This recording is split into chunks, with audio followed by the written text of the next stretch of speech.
back, the Immigration and Nationality Act of 1965 turned out to be one of the most significant pieces of legislation ever passed by the U.S. Congress. Now, the people who wrote it knew that it would be, so naturally they spent a lot of time trying to convince everyone else that, in fact, it was no big deal. This is not a revolutionary bill, assured Lyndon Johnson when he signed it. The first tip that it was, in fact, a revolutionary bill. And then there was this. On the Senate floor, Ted Kennedy of Massachusetts, the man who drove the bill, went out of his way to explain that the Democratic Party was absolutely not trying to replace the American population with more compliant foreign-born voters. No way. That's an insane conspiracy theory, he explained. Quote, "This bill will not flood our cities with immigrants," Kennedy said. "It will not upset the ethnic mix of our society. It will not relax the standards of admission. It will not cause American workers to lose their jobs."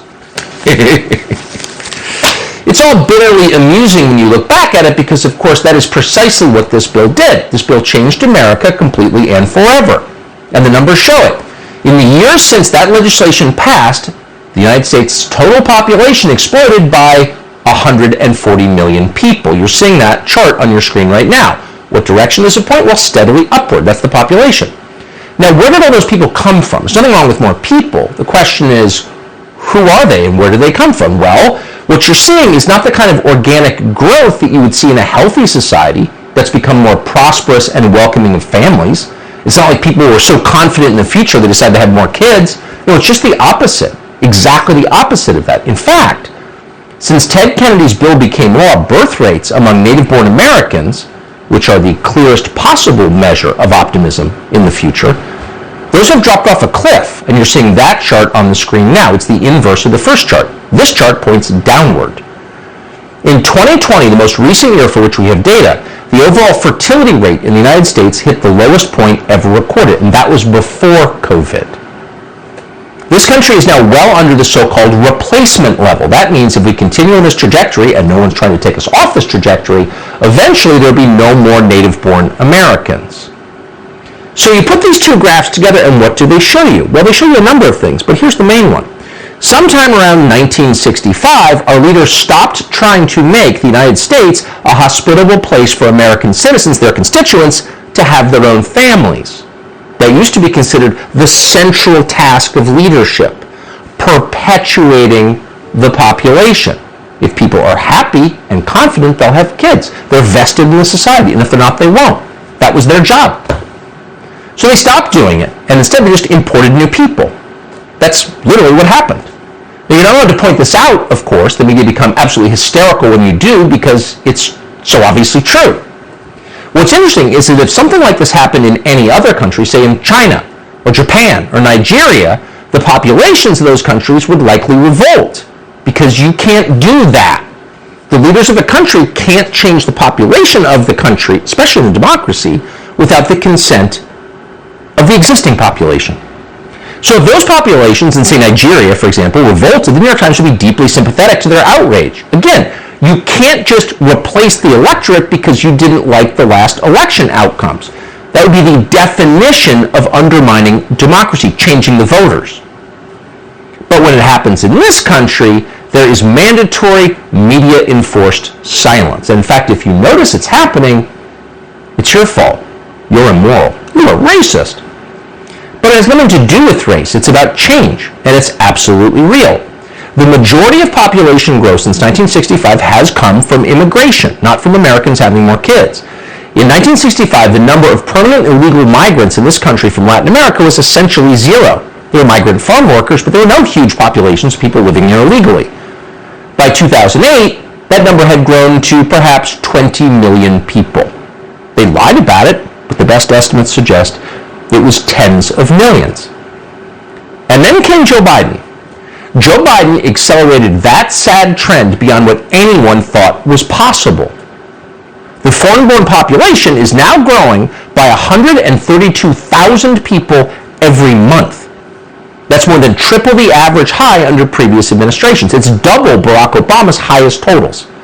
According to EI scholar Mark Perry, we can expect over 9 million new illegal aliens by the end of Joe Biden's first term.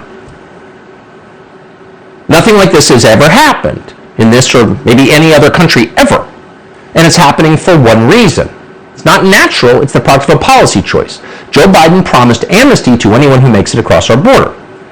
So in 2019, for example, the Trump administration criminally prosecuted 110,000 illegal migrants for violating immigration law. Not that they are bad people, some of them are great people, but you're not allowed to go into someone else's country without permission.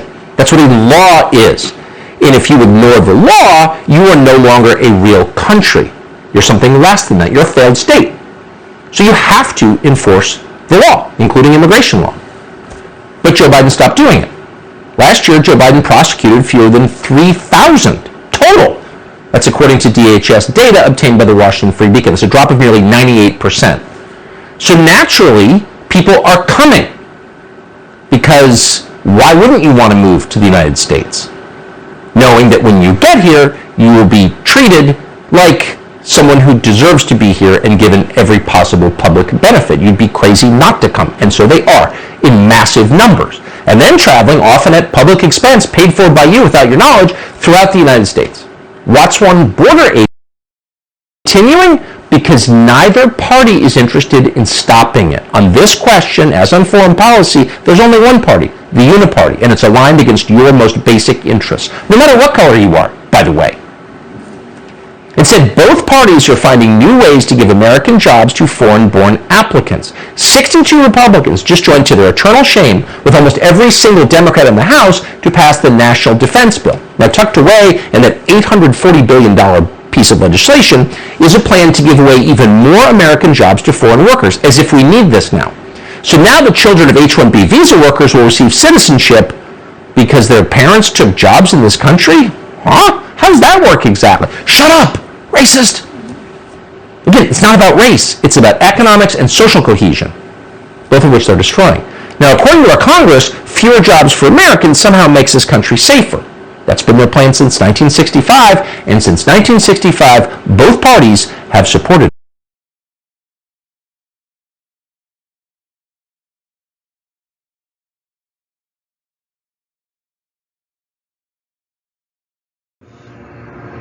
Now, he just characterized what that information he gave you means, but that was characterized the way they want to characterize it. But let me tell you exactly what it means. Look at the date, 1965. What was going on in 1965? That's the 60s. That's when blacks started getting invigorated. So that's the social movement. Integration, separate, anyway, it's a social movement.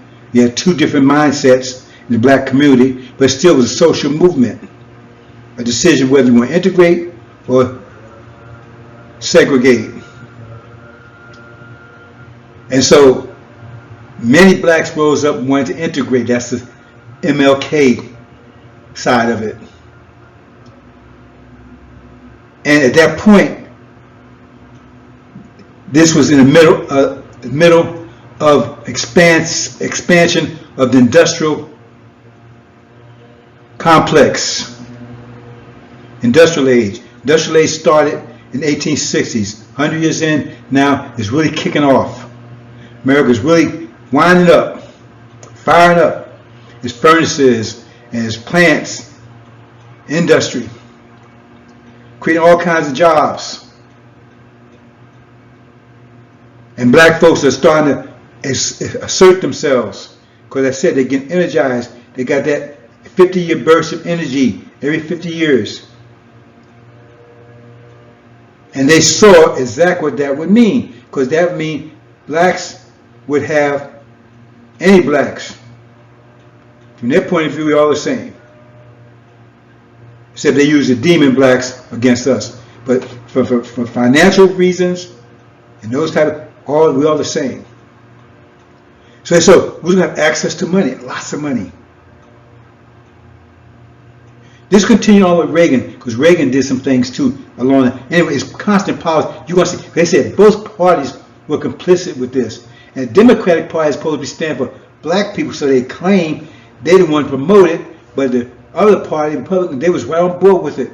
And this guy, Tucky, explains, he doesn't come out directly and tell you, but he tells you the impact of it. The impact of it was jobs. They didn't want you to have access to their money.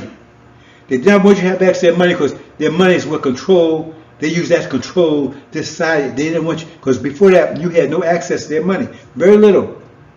There was no blacks in corporate America, demon or otherwise. All blacks had manual jobs, train porters, construction workers, paper boys, laborers. No one in Fortune 5, no one in top industry, right? No corporate. You wasn't in corporate America. And with this situation, you would, because they can't allow you in corporate America. First of all, they know that your potential is great. They know that. They know that you're wise and smart, and they know that. They're never gonna let you know that. They're not gonna let you. They're not gonna let you compete with them head to head. Because every time you do compete with them head to head, you beat them. They will never allow you to compete with them head to head. That's what this is all about. Because there was 5 different furnaces, industry was firing up, energized, and they did not want you to have access to any of that. So they passed this bill to bring people in here to take your jobs. And I told you going to industrial. I told you that they're trying. That's one of the methods to take your job and start building prisons. And Bill Clinton furthered that process. Reagan furthered that process. But they keep telling you they for blacks. No. That bill, 65, why 65? All of a sudden, he telling you the purpose of the bill, he tells the end, but he says, oh, it is all people. No, it was black people. They did not want you to have access to corporate America, have access to money, because if you have access to money, that means you could have just as much control in their mind as they. And the demons would have much control as they did, because the demons are on the same level they are. They did not want that. So they made this bill because this bill doesn't make any sense otherwise. It doesn't make any sense otherwise. Why would they do that? They didn't want you to have access. Because if you had these jobs, that's why they destroyed Detroit by sending all jobs over to China. Detroit was like a black Mecca. That's why they did that, because they didn't want you to have access to money. Because money is where they see their power at. Money is how they manipulate energy. And from energy you get power. And they didn't want you to have it. That's all about. He characterized this way, but when you read between the lines, that's exactly what that was all about. Reagan did the same thing with as far as technology. They made sure you didn't have access to schools and things for technology because they know that you would be better than them. So they opened the door for Indians to come in to take those technological jobs. They got they send industrial jobs that they whites didn't want or couldn't didn't want, right? They sent them over to China. They made sure you didn't have any in any respect. They made sure you didn't have any. That was the bottom line. He didn't want to come out and say it that way. Say, "Oh, America's everything." Well, it does affect, but it doesn't affect them like it affects black people. Now they misguide. They don't understand how things work, but we don't have to worry about that because that's their aim, their purpose. The Democratic Party pushed it. Biden was on board with it. All of them was on board with it. The Kennedys that you love so much, they're all on board with this. 1965. Why? Because that's when blacks started asserting themselves. And they make sure you don't get any control. Because if you got control of money, then you eventually control them. They knew that. That's why he did that. Reagan did the same. Clinton built all kinds of prisons.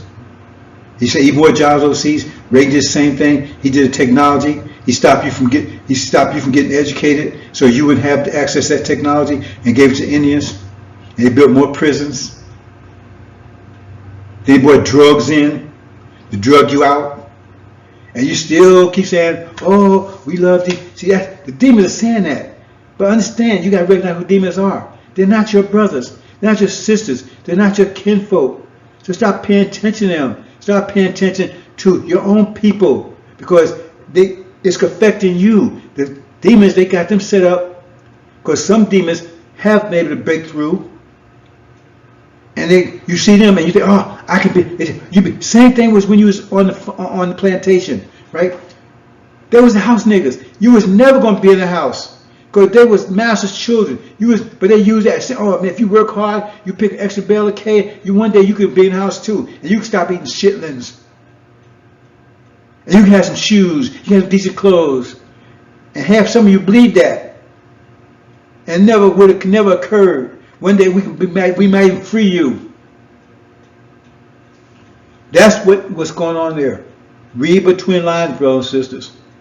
And if you get this, you need to copy it or whatever you need to do, because they're gonna take this down as fast as they can, because they're gonna claim copyright or whatever.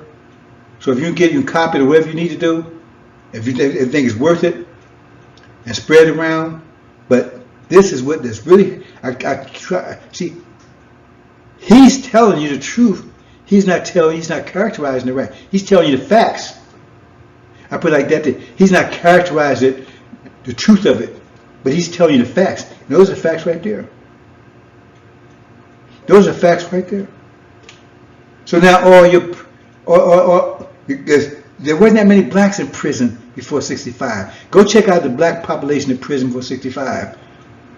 Because they was working menial jobs. It wasn't that many. But after 65, the prison population burst.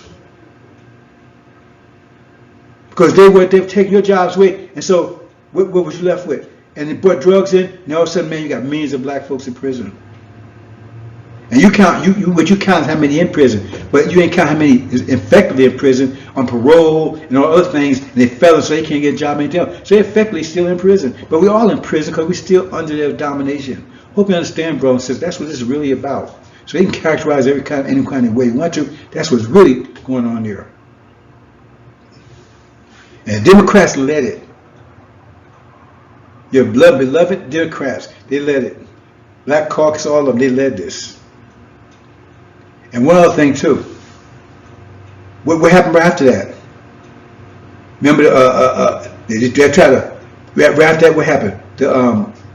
What they call the affirmative action. Did you get that one? So they said, "Oh, we don't give you affirmative action." See, they fooled them. You don't get affirmative. So that's because people had concerns. Well, man, you are being people get these jobs. No, we don't get affirmative action because you're gonna get the first. You're gonna get first access to the job. If you're a minority, they have to give you a job first. See, that was the rule. They couldn't give a job to an H-1 visa or whatever unless they could find America that could do that job. America could do the job. So Reagan fixed it so you couldn't get a job because he made sure you wasn't trained, so you couldn't qualify to get the job. That was one thing he did, because they had this program where Urban League was the administrator of the program. IBM was like they gave instructors and equipment, right?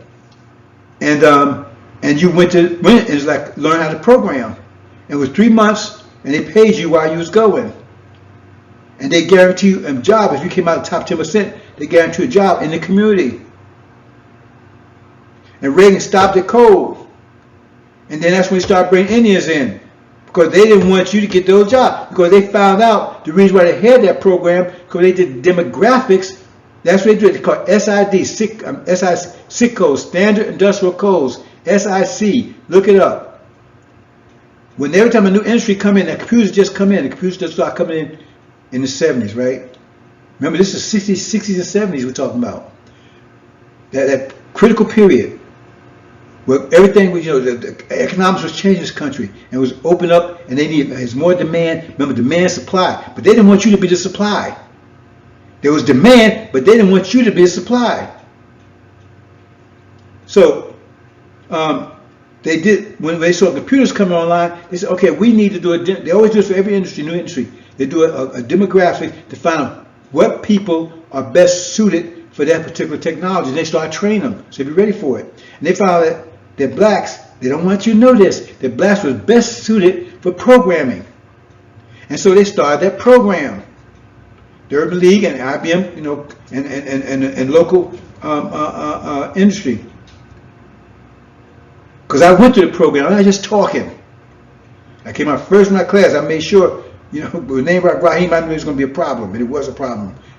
But anyway, as soon as rain came, he stopped it cold, and then they all of a sudden started bringing in his, because they not want you to have access to that. You still don't get it. They don't want you to have access to Their money, because money is what they see as power. And they want you to have access to it. And they keep giving you all these BS stars, all the BS lines and everything else, right? And the bottom line is, you don't pay attention to what they're actually doing. It's a picture's worth 1,000 words. Say, your actions, your actions tell, what's the word how to use? Action speaks louder than words. But they don't pay attention to your actions. How they're selling you out every day. That guy, Gus Savage, look him up. He outed them all when he got mad because they jumped him. How they was taking money that was allocated for the so-called black community, they were sending it to Israel instead. They've been selling you out every time. They're still selling you out right now. You think, oh, I'm the poor Mexican. And you hear these Negroes say, these poor Mexicans, man, they poor Mexicans, you don't let them in. Whose job are they taking? You been a Walmart lady? You been Ace Place lady? Whose job? You so they're sorry for you. I bet you can't go to Mexican take their jobs. You can't go to India take their jobs. You can't go to China take their jobs, can you? But they come over taking yours, leaving you to go to prison. So your dad's in prison, your uncle in prison. All of you got somebody that's in prison. And they ain't in prison because they're bad people.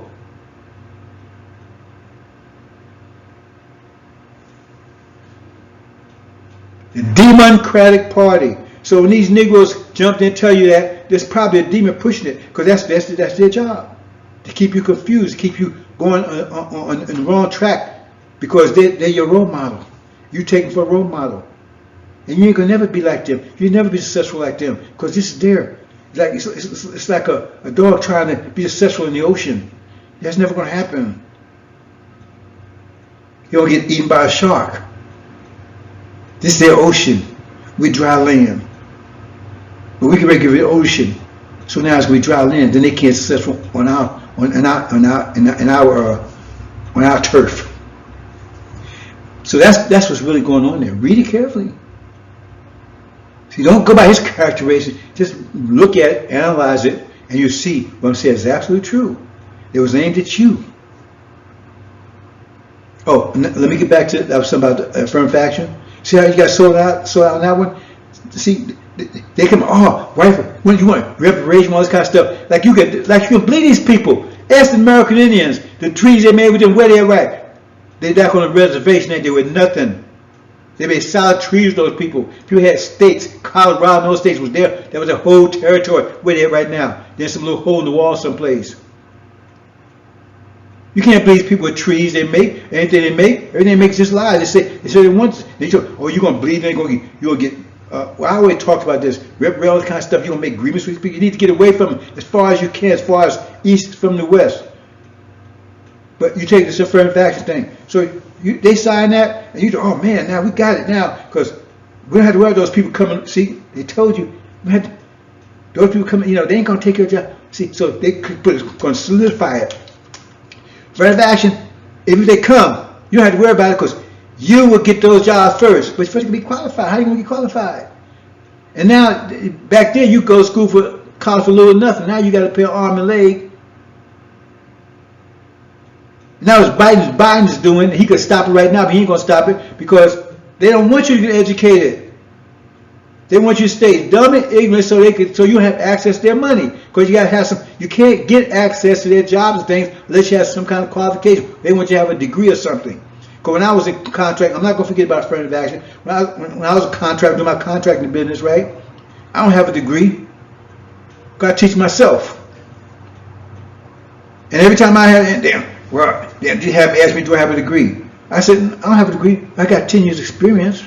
Now you want somebody that can do the job, or somebody that's on paper say they know how to do the job, or somebody that's qualified, that's certified, can do the job. And that wasn't hard, but every time, because the only time they were anyway, when they had something they couldn't get anybody else to handle, and they knew I was a gunslinger, right? Have gun will travel. I was a gunslinger. They put me in there. I take care of business. But then after I took care of it, they would be out of there fast. They very, very seldom renewed my contract. But I had good references because they knew I was good. But they didn't want me around.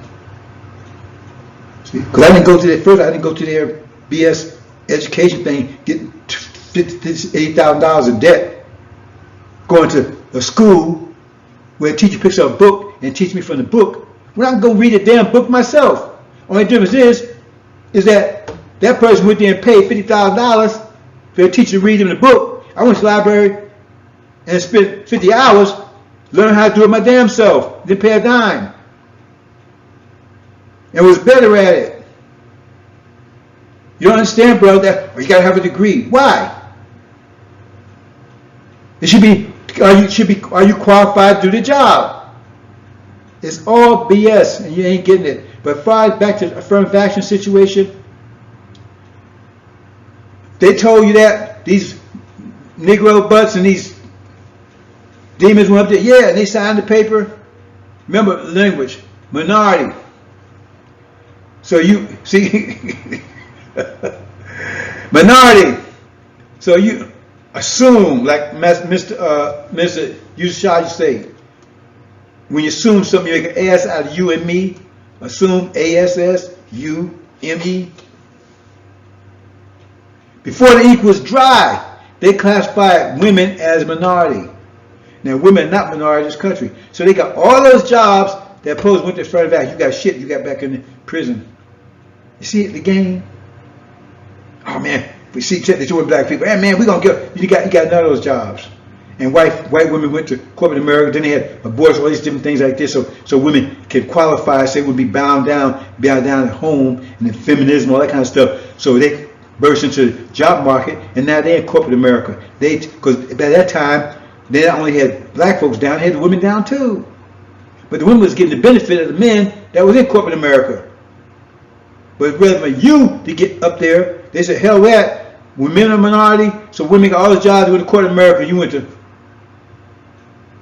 a corporate jail owned by corporations, the same ones that gave them, put them up, lock you up.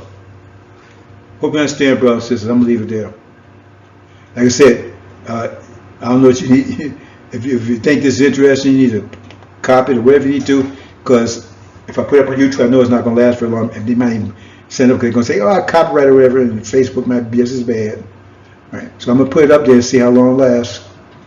So if you copy it or whatever, if you think it's interesting, do it.